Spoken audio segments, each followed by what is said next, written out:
Ramai di media sosial, seorang penjual martabak di Indramayu alami kerugian gara-gara suara sound system. Diketahui, sebagian telur milik penjual martabak pecah akibat suara sound system yang lewat di depannya.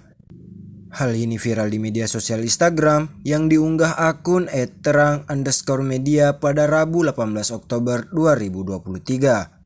Dalam video beredar, terlihat penjual martabak pasrah melihat sebagian telur miliknya pecah.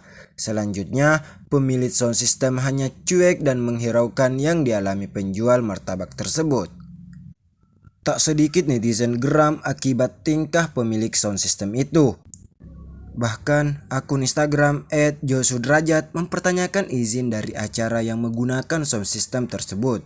Menurutnya, acara seperti ini harus mempunyai izin dari pihak desa agar tidak merugikan orang lain.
Download Tribun X sekarang, menghadirkan lokal menjadi Indonesia.